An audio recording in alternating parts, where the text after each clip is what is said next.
Welcome, everybody. I'm honestly surprised I was asked to even do something like this. Some people came up to me with the idea. And I figured, okay, sure, why not? I could spare that time, I guess. I had a lot of time lately. Basically, they wanted me to do some sort of question podcast? Guess that's a thing. Just to answer questions regarding the game and other things that was asked of me.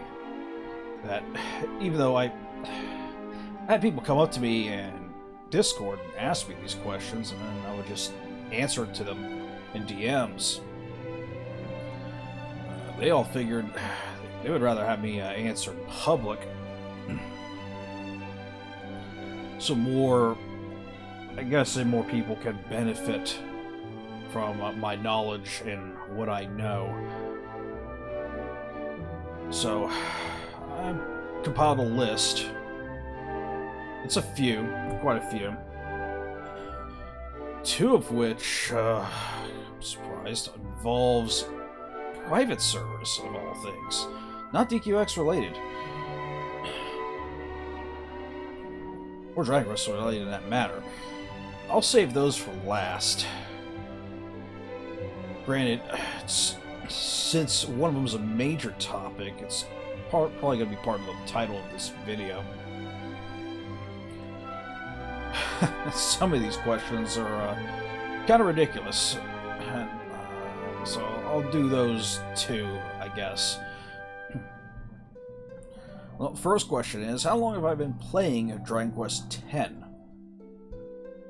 Over 3 years now, really.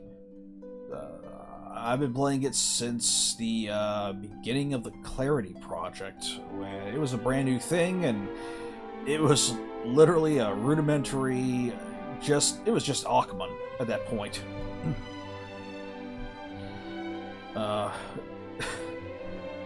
When the creator managed to make that apparatus, that program, where you just have a black box come up to immediately machine translate things. That was it. That was it at the time. Then eventually, I was pretty much there to see Clarity develop over the years into what it is now. But yeah, I've been playing for over 3 years. I know I've been off and on. I do have other hobbies and interests that I pursue, especially my massive backlog of games, which apparently is another question here. But yeah, that's how long I've been playing, and I plan to keep playing. Let's see, question 2. Would you be willing to... Oh, okay. So for this question, it's basically you wonder if the game came westward, actually localized, would I abandon this to go play that? Chances are, and this kind of ties into the whole private server kind of thing. Yes, I would. I would very much abandon 3 years of work I did to play on a global, localized Dragon Quest X server starting all over again. There are a few reasons for this. One, it's going to be our official adaptation of it. So, there's going to be a lot more players than you may realize actually playing on it for the first time. And if I'm there, I can help guide a lot of these players, give them a team, and help them along. Secondly, if a localization did happen, they may do a catch-up mechanic to where they'll start us off.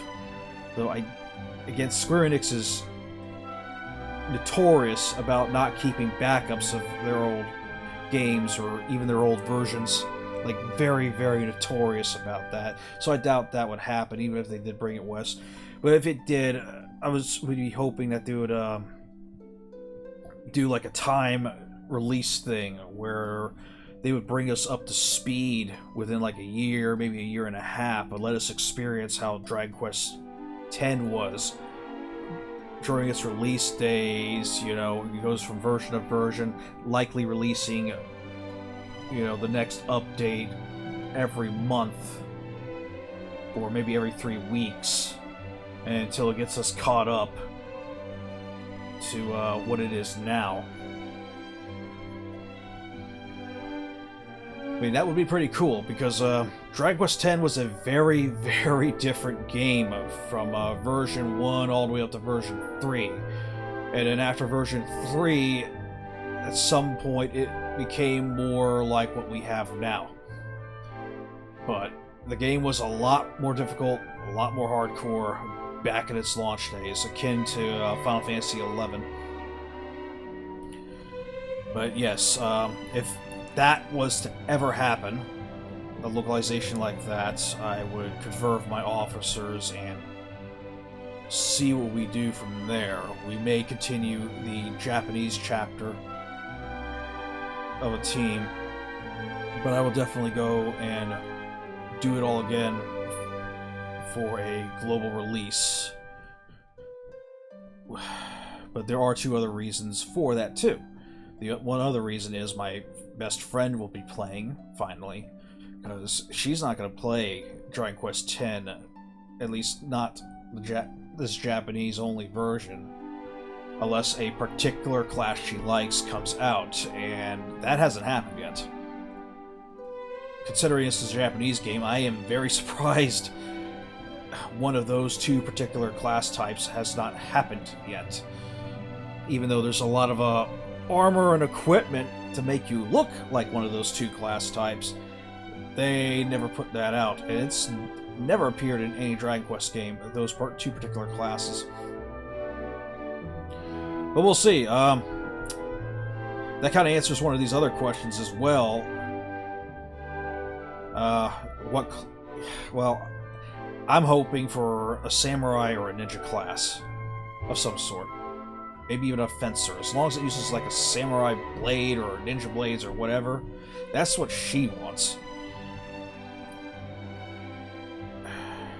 We're nearing 7.2 now, so the next class reveal is either going to happen for 7.2 or it's going to happen in 7.3.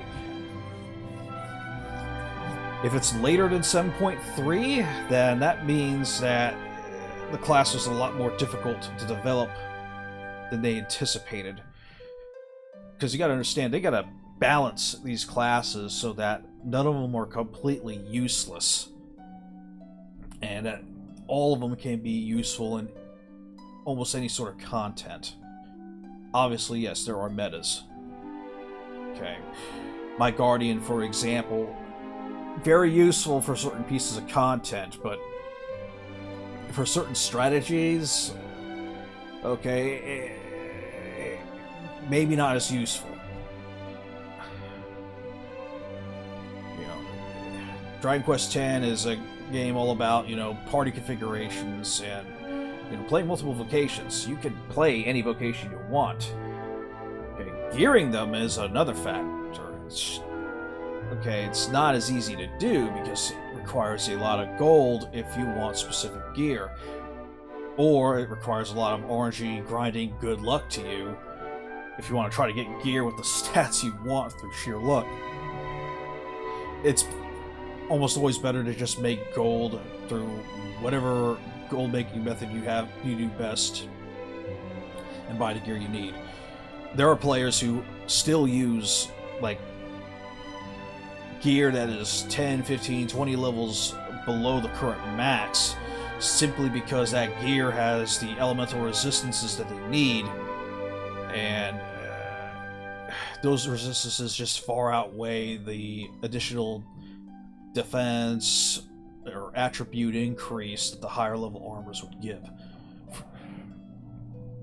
Plus, again, that stuff ain't cheap. But, yeah. And the other final reason, I doubt Square Enix would do this. Sega certainly did. When PSO 2, for example, Phantasy Star Online 2, finally released globally, they actually, on the Japanese servers, started going after English or non-Japanese speaking players to simply just ban them. And they did that because they want them to go to the global server. It was really all part of the Sega scheme. You think, see, Sega is really all about the money now. They don't listen to their fans, and I'll elaborate more on that in the end segment of this regarding one of those two private server questions. Third question. How far do you think Dragon Quest X will go? Huh. Well, to be honest, I don't know where it's going to go further from here. There was already a hint of a higher entity. Not going to try to spoil this, but again, the expansion we're at now, that is the origin world of where all this came from. So who knows? There might be something even beyond that, and the 8th installment, version 8 and beyond, might delve into that mystery. Or it could go into something right here in Ostotia.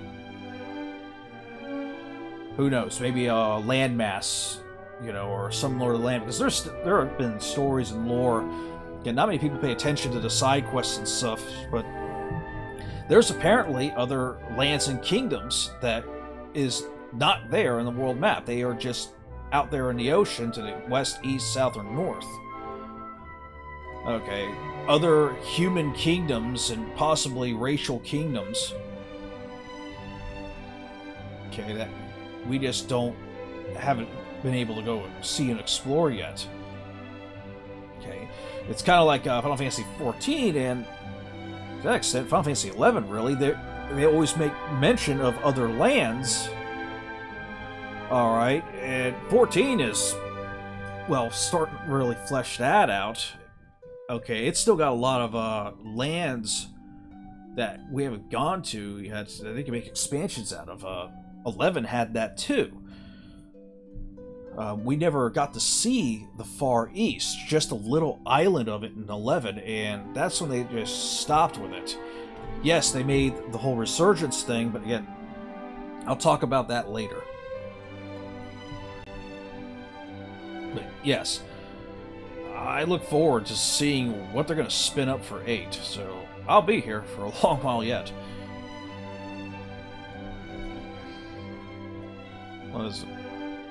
What is your favorite food and drink? Wait, in game or? Oh, real life. Okay. Wow, favorite food, huh?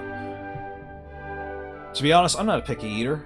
There are just 3 things I cannot stand, and I will literally throw up if I try to eat any of that stuff. Those 3 things would be jelly beans. I detest them.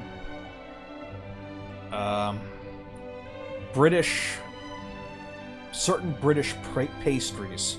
Yeah, that's a weird one. I'll elaborate on that later. And cooked peppers. I can't eat cooked peppers. I just can't. The kind of peppers that you make, that you just throw in an oven, bake them, and then eat them. Yeah, I can't eat that. I can eat cold raw peppers. I like jalapenos, but I can't eat them cooked. So baked British desserts. Yeah, that's a weird one, right?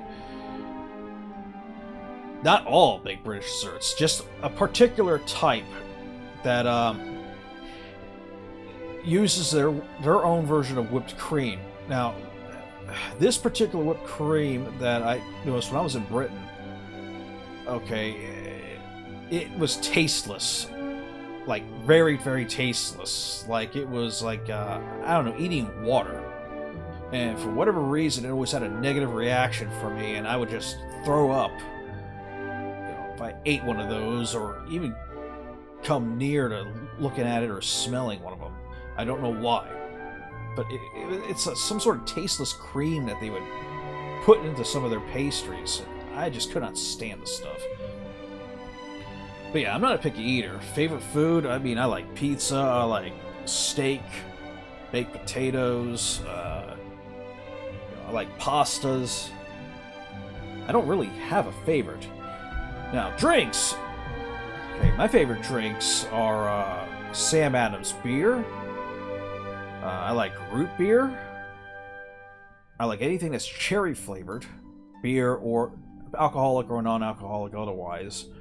I do like mango juice. Favorite sodas? Pepsi Wild Cherry, Dr. Pepper Cherry, Coca-Cola Cherry. You get the gist. And again, root beer. Particularly cream soda. Canned. Which is very rare to find lately these days now. You know, they always put it in plastic or glass bottles. Never canned. But I really, really loved canned A&W cream soda. It's just so hard to find these days. I can't find them in any grocery store.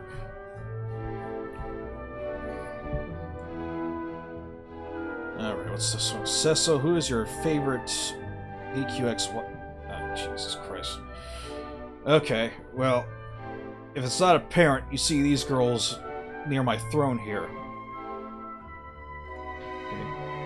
I'm sure you could take a guess who my favorite of these are.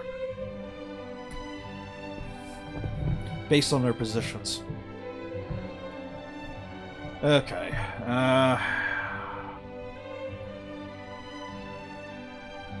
let's see. Cecil, what car do you... Really?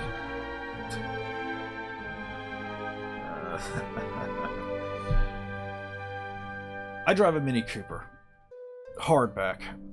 I always liked German vehicles. And it uses a Japanese transmission. Extremely mobile. Very quick.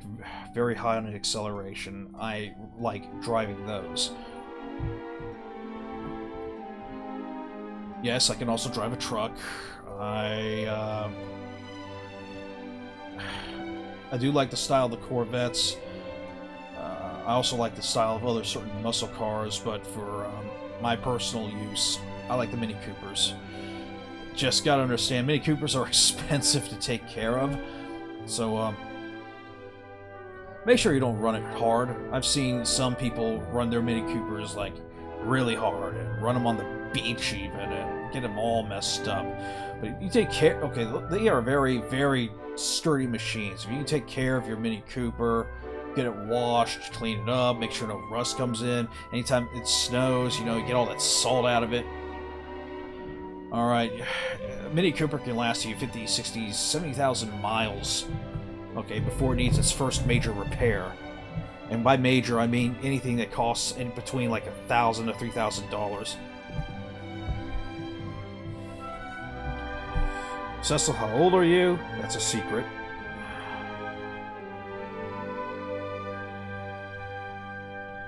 Cecil, what is your favorite game genre? RPGs, obviously.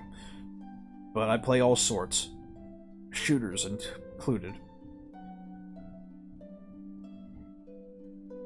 Cecil, what is your first video game?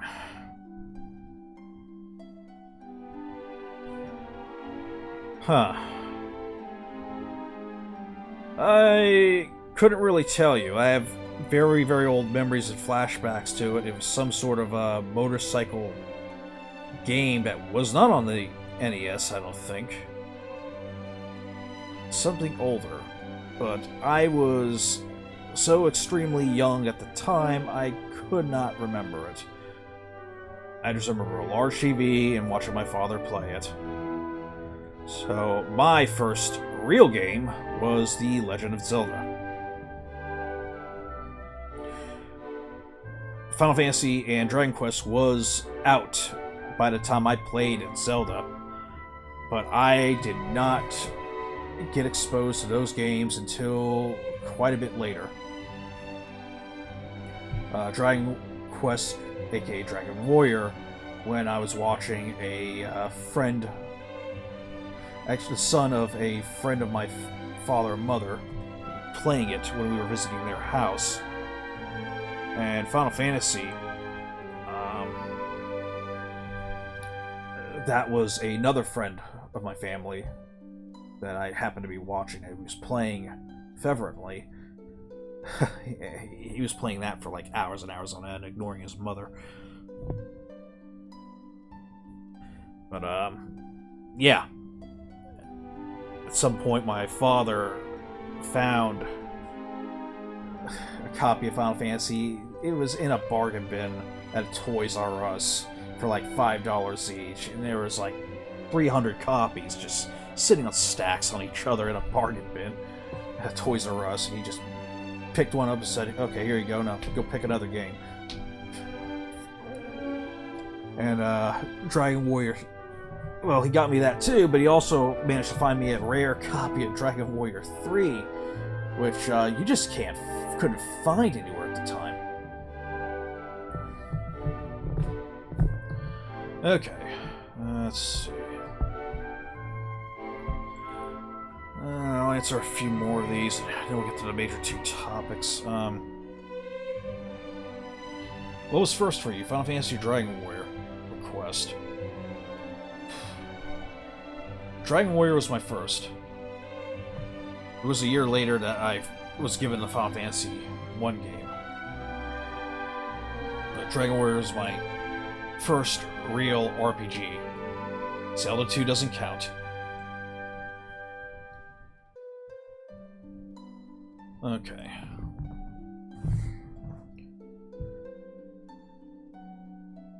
Let's see here. Next question was, how many games do you have in your backlog? Too many. Way too many. And now I've got Black Myth Wukong coming. Just had a Steam sale earlier, so I got all those. Trying to play through Biomutant. But now I got Black Myth Wukong coming, and now Visions of Mana also coming, which I have the PS5 Collector's Edition coming for, but I'm probably going to play it on Steam because I want that 120 FPS 4K. Plus there's mods. And if I've come across any bugs or weird stuff, I can easily fix them if it's PC. But it's a Square Enix game, it's a Mana series game. I doubt I'm going to find any bugs in a game like that.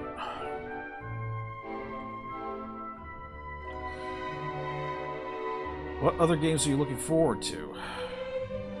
Is that the same person who asked these? Okay, well, other than Visions of Mana and Black Myth Wukong, I'm also looking forward to the Dragon Quest III HD 2D remake, which I also got the PS5 Collectors for. And I'll probably play it on Steam. Again, I like my collectors, and they're going to be a nice investment at some point in the future when rich boy game collectors are going to be looking for that stuff, and they're going to want it in as pristine a condition as possible. Plus, I like looking at them. And I don't mind double dipping if it's Dragon Quest. So, plus, I want to get it on Steam anyway, because it would allow me to more directly help my friend. Because, despite she likes Dragon Quest herself, she has only ever finished 8 and 9. That's it. She never played any of the others. She refuses to play 11 because there's only one silent male protagonist she will ever play as, and that is a particular boy that keeps reincarnating that wears a green hood. Well, he almost always wears a green hood. He hasn't in the last 2 games, unless you get that armor, which requires a lot of endgame. But that is the only male silent protagonist she will ever play. Ever. So she will not play 11, regardless of how good it is. So I'm hoping 12 will give you a custom protagonist. But again, we have no news of that. Yes, that is another question. Other than that, I also have Ys X Nordics, which I have the collector's edition for. That one I will play on PlayStation 5, despite that there is a Steam version for it coming at the same time. Reason being for this is because I have save data on my PS5 of several of the Ys games. And as a tradition, like always, once I load up Ys Nordics, it's going to look for that save data, and it's going to give me bonuses and memorabilia, basically artifacts from past games, okay, to start with. Granted, I'm not expecting too much on that front, because Nordics takes place after 1 and 2. Unlike 9, where it takes place after everything else that Adel has done that we've seen up to this point. Okay, and what Ys 9, Adel is like 24, 25 years of age. And Ys Nordics, okay, he's literally like he's like 18. Barely coming out of 17. Which was his age when he, after the conclusion of Ys 2. And because of that, I think he also gets his classic original armor as a changeable skin for Ys Nordics, but we'll see. I liked that armor. They put it in there again for like Ys 8, I believe, which I used in that one. That's what I'm looking forward to. Let's see here. Cecil, if you are going to play Dragon Quest HD 2D Remake, what is your party composition going to be? Well, so I have it planned out. No, I'm not going to do a solo run. Kind of makes it unfun, that. I might do one after I finishing the game the first time. Assuming it's even feasible. But no, what I'm gonna do is, damn, I've forgotten here. I think I was going to start off with a, right, a merchant, a priestess, and a mage. And once we get to Dharma, well, once they get to around level 28 or so, I'm going to have the merchant change into a sage, the priestess to change into a warrior, and the mage to change into a thief. Now, the reason for this is that, again, thief provides melee attacks, speed, and there are other benefits, but it's mainly the speed. And if you change a mage into a thief, the thief will have access to Umful and other useful buffs that can be utilized at the start of the fight. So they can Umful everybody up, and given their first attack turn, a large increase in damage. Merchant into a sage. Okay, for that reason, merchant at the early game is very useful to have when grinding up gold and such. So changing one to a sage, is a nice move. They'll get some decent HP with it, some other decent stats. And the priestess to the warrior is so I can make a fox paladin class. Some would change a priestess to a martial artist. I don't like the martial artist very much, but that's what I'm going to go with. Yes, I understand that there is a new Beastmaster class, and I will look at it. Okay, I will literally, at some point in the game, maybe once I'm 28 or so, or 30, I will take a Beastmaster character and see what they're all about. If they're worth having. If maybe taking a Beastmaster over a warrior is worth having, or heck, change the Priestess into a Beastmaster. That's why probably at some point before I change the Priestess into a warrior, I'm going to take a Beastmaster out, look up the information on them, see what they're all about, see what the others have to say about the Beastmaster, and determine if I would rather have a Beastmaster than a warrior for that priestess to change into.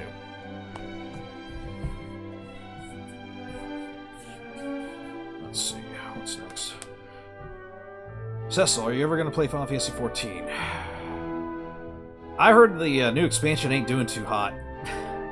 Apparently, the story is not very light. Now, here's the thing about 14. It is a very linear game. Like, vertical progression, linear. Alright, I was a huge fan of it way back then, before release. I played its version 0.8 beta. Back when it was the before the Realm Reborn, when it was a it was not in a good place at all. It was a completely different game from what we got now, and I could tell you a lot of painful stories on that, but that would take me hours. But I was the first American player paladin to get the relic weapons when they were released at the near end of the whole version 1 saga. But in version 2, it was a roller coaster. I would play for a long while, something would happen, I'd stop playing, come back maybe later on, often due to the convincing of my best friend, because she would want me to come back there to be her tank. Play for a while, something would happen, I get upset, leave. Eventually, though, in Stormblood, I had my primary account that I've had since that beta, which had the name in the credits, okay, unfairly banned and taken from me due to false allegations from some jealous player. And Square Enix doesn't really care much about the Western side of things as they do for Japan. So their GMs didn't really look well into it. I actually battled it for a year. Alright, until I gave up. And I just really couldn't get back into the game since. I had to make a new account, raised it up.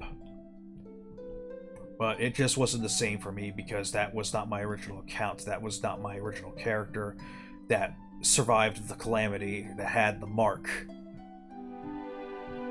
Okay, it just felt my story was over with 14 after that point, and I just couldn't play 14 any more seriously after that. I would come back every now and then, maybe do the story content, but I haven't done the story since near the beginning of Endwalker. So, would I ever come back to it? Maybe if they added some form of, feasible horizontal progression to it, I would. But that game right now is nothing more than a vertical progression treadmill. Okay, there is no horizontal to it, and by horizontal progression, I mean something like merit points, alternate ability points, some sort of side leveling, something that you can grind constantly, that other games have, like 11, EverQuest, things like that. But they've never done that for modern MMOs. Reason being because that stuff can be hard to balance. Make it too easy to grind through, and it's absolutely no point to it. It's just another system that they would have to balance around. If in the chance that someone ultra casual who only plays like 1 hour or 2 hours a day literally does not have time to grind it, despite all he'd have to do is grind maybe 100 hours for it and he'd be at max. Okay, or he just does his day-to-day, he would for a few hours, or maybe like play at least like 6 or 7 hours a week. But no, if they did something like that, they would have to bounce around it. It wouldn't be fair for the ultra casual player. That's why they don't really do that system for a lot of these newer modern MMOs, which is a shame, really, because I mean there are so many creative ways they could alleviate that, and still make it worth doing, while keeping the ultra casual players happy. Okay, but they give absolutely nothing really to the hardcore players, except for glamour.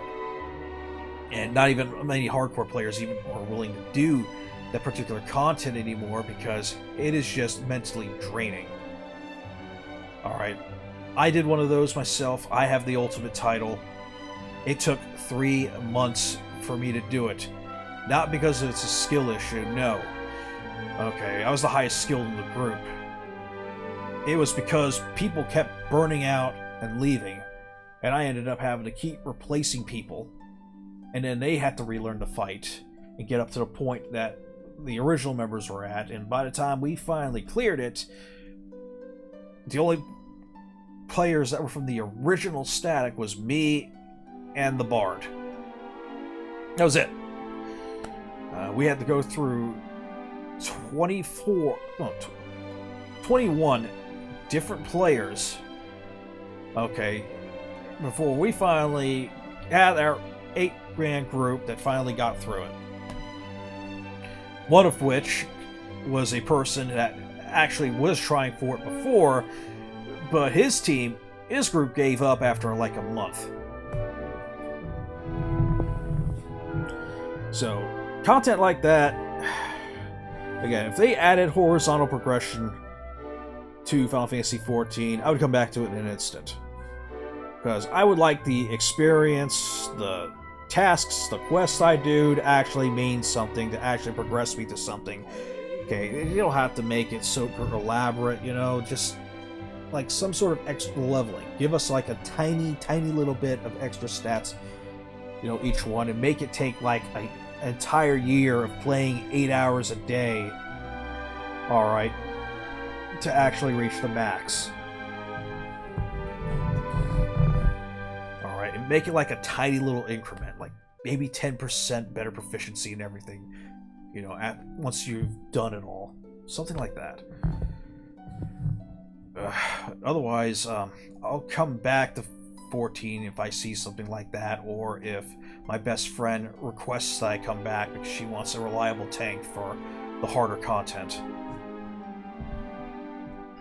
The thing is, she barely plays too, and I think Final Fantasy XIV is starting to go into a downfall, really. So that leads to another question. Do you think there's going to be a new Final Fantasy MMO coming at some point? I think so. Just, I don't think it's going to be 17. 18 maybe. Probably another 4 or 5 years. It depends on how things are going. See, because now Final Fantasy, they're going into the whole action RPG aspect of the games now. Okay, evidence with this is with, Final Fantasy VII Remake Rebirth, and the recent Final Fantasy XVI. Final Fantasy XV also used an action combat system, although it was primitive compared to what 16 has. A lot of people liked the action combat. Westerners really liked the action combat. Japan, I don't think they liked it as much. But Square Enix knows where the money for Final Fantasy lies, and that is not in the Japanese audience. It is the global audience. And the global audience lately likes action combat. Not tab targeting, not turn-based, action combat. So, if they're going to make a new MMO, Final Fantasy 18 online, Final Fantasy 17 online even, that's still a possibility. I doubt it. It could be 17 though. But if they do, it's very likely going to use an action combat system. I mean, look at a lot of these MMOs that's been coming out. You know, they've either been using some sort of pseudo action combat or true action combat.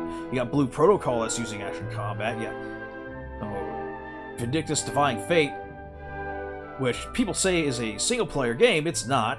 It's not going to be. Okay, when you have as much experience with Korean MMOs and how their companies deal with things like I do, okay, you'll know that they'll say something, but they're going to do something else.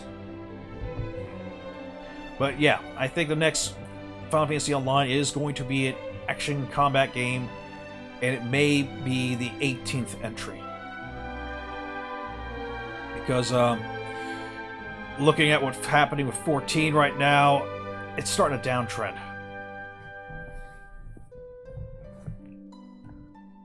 Okay, so... Alright, those two questions now. Are you ever going to go back to a Final Fantasy XI private server? Okay. Recently, I decided to swear off private servers. Okay, for many, many reasons. And I have people ask me why, you know, should they go to this private server? Should they play on that private server? Should I give this one a try? Why do you not like private servers anymore? Yada, yada, yada. Okay. You gotta understand, alright, these private servers are ran by individuals. They do it in their free time. Okay. And what motivates them to do so is varied. Although most of it, alright, is not as integral and honest as you may think. Okay, so because these private servers are ran by everyday people, just like you and me, not by a company, not by officials, okay, they do not have to adhere to any sort of professional behavior at all.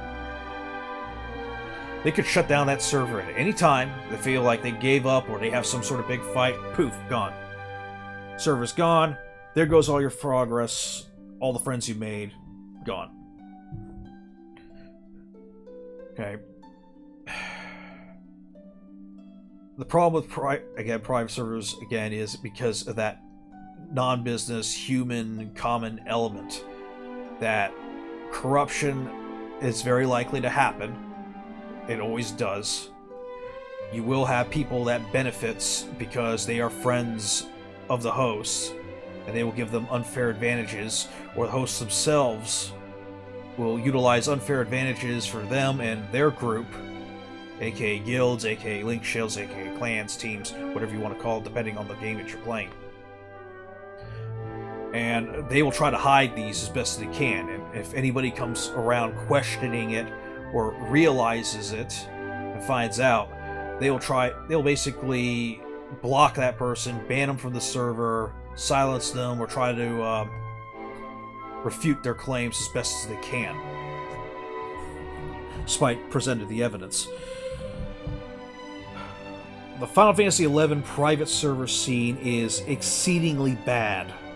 Like, really, really, really bad. It's always the same handful of people that is responsible for all the awfulness that's going on with it.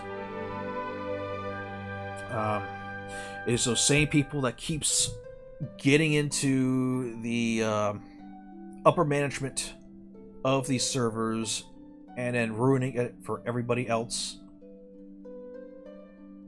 It's these same individuals that will mistreat others and would often go after them, would ban them, suspend them, ruin the game for them, and keep constantly forgetting that these are human beings too, that they put a lot of time and effort themselves. They put their time into your server. Okay, and when they get banned or mistreated like this, you know, it's just an ugly thing. And it's a lot of this behavior and stuff that you would not have to worry about if it was an official retail server. So, if you're going to go into a private server anyway, alright, adhere to these lessons and warnings. Okay. First thing you want to do if you are going into a private server is that you research that private server. Find out what anything is wrong with it. Find out who the main players are. Okay. Find out who the top link shell is. High chances are it's going to be a host's link shell. Find out who the hosts are. What the name of their characters are. Okay. And ignore them completely. Blacklist them. Blacklist their link shell. Blacklist any members in their link shell or guild or whatever. And find a guild or link shell or whatever. Okay, that has absolutely nothing to do with any of the hosts. Because reasons being, chances are, okay, if you are in a host link shell and some travesty or something happens with that host, it could be taken out on your entire link shell and then you'll get punished for it. Even if you had no involvement whatsoever, you could get banned. I've seen it happen. It does happen a lot. Especially with the Final Fantasy XI community. The reason if you are out of the host link shell, if you're in a link shell that has no host involvement whatsoever, no involvement with the hosts, no involvement with the GMs, okay, the reason for that is that, alright, if you somehow upset a player that happens to be in the link shell of one of these hosts, okay, and you get into some verbal argument with them, high chances are they're going to go to that host and they're going to basically do whatever it takes to justify banning you. Okay, they won't care. Alright, that you had an argument. They don't care if you were in the right of it, which often that player is. They will just ban you. Okay, to appease their friend. That's why it's imperative that you identify who the host link shells are. Never talk to them. If you have to, ban them. Do not party with them. Okay, do not party with the hosts, do not party with the GMs, do not party with their characters at all.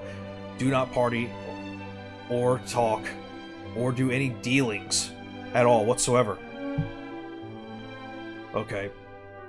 With any of their friends or any of their link shell or guildmates. Especially trading. Because I've seen players who traded with the friends of these hosts, and these friends of these hosts were given items and dupes and guilds and such. They traded it with normal players, and those normal players got banned. So, again, I advise, if you really, really just gotta play on a private server, you just gotta get that old experience.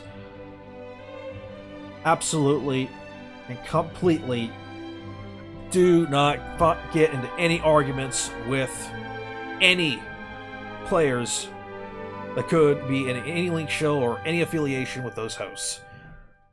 Find out who they are, identify them, quietly put them on your blacklist. If you can't put them on your blacklist, just remember what their names are, keep a list if you have to, and avoid them at all costs. Also be prepared that your server may die or completely close down at any point. But I will never ever play on a private server again because you cannot trust that element. You can't. You can put in a lot of time and it'll all be wasted in the end just because you made one mistake. Now to the major question. Cecil, why aren't you playing PSO anymore? We don't see you on anymore. Reason being, I got banned from it. Phantasy Star Online Ephinea server. Basically, the #1 private server for PSO, where they would state that they have a friendly community. Yes, they do have a friendly community. At least until the month of August, which is the anniversary month. That is the month when all the elitists, the tryhards, the neckbeards, they come out of retirement for that particular anniversary event that lasts for 4 weeks, because it is the absolute best time to try to hunt for rares, or at the very least collect enough photon drops to trade for such rares. Now, as some of you in the Discord noticed, I was on PSO Ephinea for quite a bit. I put in about maybe 400 gameplay hours into it. I was raising a Fomar, which I had to play on my Humar for a while on. And it was kind of frustrating because I would never ever get any good rare drops. None. Not even high hit items. I would get a lot of materials. I would get a lot of grinders. I would get quite a bit of luck materials. I would see quite a few photon drops even, and some missed, 1 or 2 PD items. On occasion, maybe I'd get one that's worth 5 or 6 PD. But I started noticing some things, and that's what the administrators and hosts of the Ephinea server didn't like. So I started looking into it. It took a couple of weeks. I had to talk to quite a lot of individuals, compare their drop rates with others, and I also looked into the past of PSO Ephinea and what it was before it became PSO Ephinea. And then once I collected all the data, started comparing all my notes, and I realized something else that I remembered from the current PSO games, particularly NGS. And then I looked into some other things regarding the server code, how it works, Phantasy Star Universe even, and I looked into all this stuff, and it came into the conclusion of what's actually going on here, that PSO Ephinea is using a tiered loot system that is there is 4 tiers to it, 2 of which is randomly assigned, to normal accounts. So this is how it works. There are 4 tiers. Bottom tier is Farmer, second tier is Civilian, which is the standard tier, third tier is Noble, and then fourth tier is Royal. Now, about 40% or so of the players will be of normal tier, Civilian tier. Standard rare drop rates. On occasion, they may get a highly valued item. And maybe once every 1,000 hours, they will get a super high item, like a Sealed Jace or a P wand. That is actually normal for PSO. The Farmer tier, which is the unfortunate tier that about 20% or so of players are assigned to, and I was assigned this tier, unfortunately, they will never ever see a super high-end rare drop unless they purchase it with PDs. They have a lower rare drop rate, much lower. And I've noticed this, again, compared myself and certain others with others to find out about this. And this tier, they get a lot of materials and such, and reason being is this tier was created so that there would be players who would always have materials and monogrinders and other little knick-knack things worth like a couple of PDs at hand, so that bored higher tier players will always have people that they can purchase this stuff from, so they can continue making new characters and playing the game with ease and not get frustrated, so they can purchase materials and such.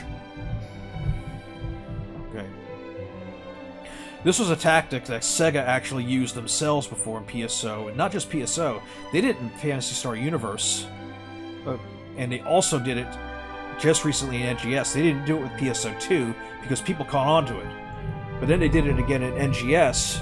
Reason being is because they wanted only certain people to get these super rares, which they would then sell to everybody else, and everybody else would be getting Meseta via purchasing scratch-off tickets, the AC scratchers, thus making a lot more money for Sega. Sega instrumented this on purpose as to be able to cause a lot of AC scratch ticket sales. They would select very certain random accounts that would constantly get these super rares that it would then sell to these players who would purchase scratch tickets. They would sell to other players from Meseta so they could buy these super rares. How was this found out? Because the same people in NGS, it was always the same names that would manage to find these super rares, while most everybody else would never even find one. Never would. They would grind and grind and grind for hours and hours and hours, same as these other players, and they would never ever find these specific super rares. And again, PS Universe did the same thing. But what Ephinea did is more insidious, because the ones that are on the Noble and Royal tier are donators. Royal tier being those that are super high donators, or those that are direct friends with the hosts. Because I noticed a few players, it's always the same names popping up, getting these ultra rare items. I noticed one particular player who was completely brand new to PSO, but I noticed that he was friends with one of the hosts, because I would have seen him often with the normal character of that host. He gotten 4 ultra rares within the span of 3 weeks. He was basically set. He was able to get all the equipment he could want, and he never had to suffer like everybody else. He would just get them, just like that. Okay, that is a impossible amount of luck that would not happen unless he was on a altered high drop rate account, which he was. Okay, that rare percentage count, it does work, but there are always hidden modifiers in mind and particular drop tables that can be alterated for particular players. Well, noble tier players tend to be the ones that donated, and that's what I noticed. So I did a lot of cross-checking for this. I had to compare a lot of things, but that is what I saw. Players that donate were set on a higher loot tier, probably without them even knowing, but I'm sure most of them knew about it and was probably told not to speak about it. And at some point, eventually the host noticed I was investigating this, and I discovered this, and they went ahead and banned me from the Discord and banned my account entirely. And that was just when I finally got my Fomar to that point that he was a battle mage, and I was able to finally melee, use range guns, and throw out spells like I always wanted. And it took me 400 hours of hard work, scraping by on crap drops, saving up the PDs to buy the drops I needed to finally be able to do it. Now, why does PSO Ephinea do this? Apparently, the previous server hoster, okay, that ran this server before, he did something very silly, and it got all wiped, and then these new hosts took over. He did the same thing too. He gave donators a special higher tier of loot, thus a hidden modifier to everything for their donations. And he would likely, because again, these people, these server hosts, okay, anybody who thinks that they do it just for the fun of the game because, you know, they want to give something to the community are very downright naive. These server hosts are taking that donation money and embezzling it, using it to pay off real-life bills, groceries, buy things for themselves. They are taking a portion of it, whatever is not needed to keep the servers running and people happy. They are taking that portion and using it. Nearly every private server does this. Okay, a lot of these private server hosts, they don't even play the game themselves. They're just running it just to get those donations. Okay. They are not doing this out of the goodness of their heart or for free. They are doing it to profit for themselves, especially in these hard economic times we are living in right now.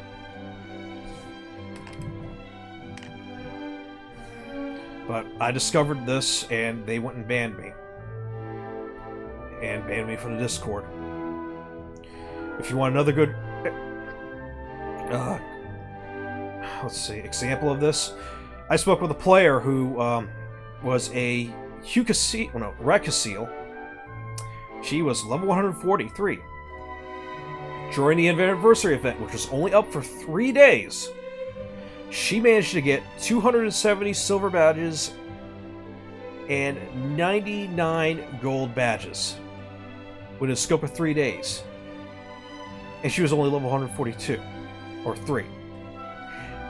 That is absolutely and fundamentally impossible. In those 3 days, I played just as much as she did, and I only gotten 2 badges. Okay, she was to get that many gold badges and that many silver badges. Okay, with a span of 3 days, she would not be level 143. She would have to have played 20 hours a day, and by doing so, she would have been level 175 plus or much higher by now. Hell, she would have probably been even level 190. Okay, which again is absolutely impossible. Even with the end bonus that you get 1 silver for completing the mission. Even if she ran 20 hours a day, she would not have gotten that many. Okay. Or even still be at that low level. She would have been 190 plus easily. And even then, it's absolutely impossible. Unless she was on a tiered account. And when I questioned about this, she actually went dead silent. Didn't move until I left. Basically, she knew she screwed up. So, once again, I was just way too smart for my own good. I figured it out quickly. And, yeah. They banned me from the Discord and banned me from the game to keep me hush about it. So yes, PSO Ephinea is actually a corrupted server. The hosts on it corrupted. One of its hosts, Ryan, is on an extreme power trip and does not adhere to his own rules when it comes to his friends. And I would not recommend spending any time at all on PSO Ephinea, period, because of what they're doing. Again, they are misusing those donations, and they are giving unfair perks to those that donate to the server.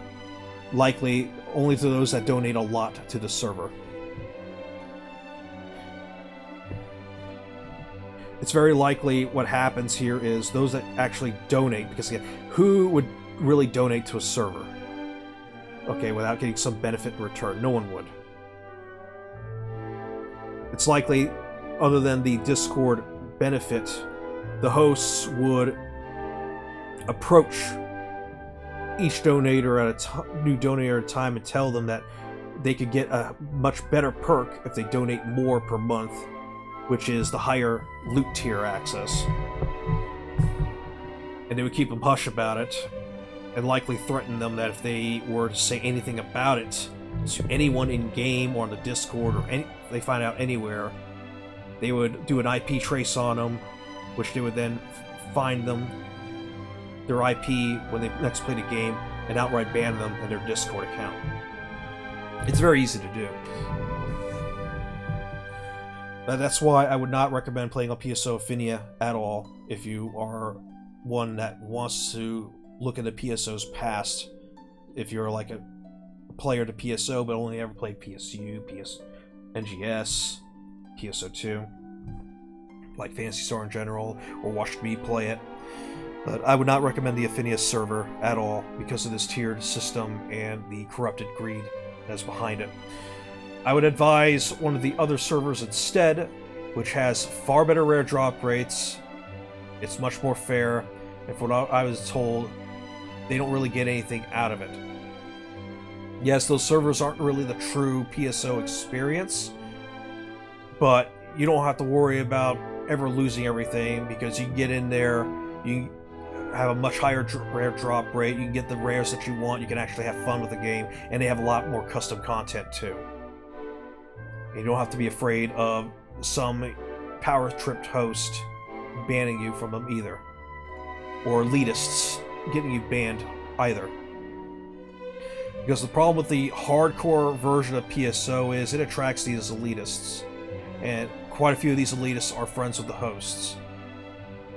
And that makes them above the rules, and they will laugh at you, yell at you, tell you to do how to play your class if you ever run into them. And if you try to argue it back against them, okay, they'll just do whatever it takes to ostracize you. So I would not recommend PSO Ephinea because of these individuals and the corruption of the hosts, period. Again, it took me a lot of time to find out about this, because I had to question a lot of people utilizing a different Discord account. But I also, again, had to look into the back history of the PSO private server scene and of the tricks that Sega employed to piece it all together. There are other PSO servers. Again, I recommend playing on one of those if you want to get your nostalgia kick in. Okay. And they also have a lot more content, a lot better custom content than Ephinea does. Anyways, that's it for my questionnaire. I'll probably answer some more in next month's team address, but my voice is running hoarse and I just can't talk much more. So I will see you guys next time. Later.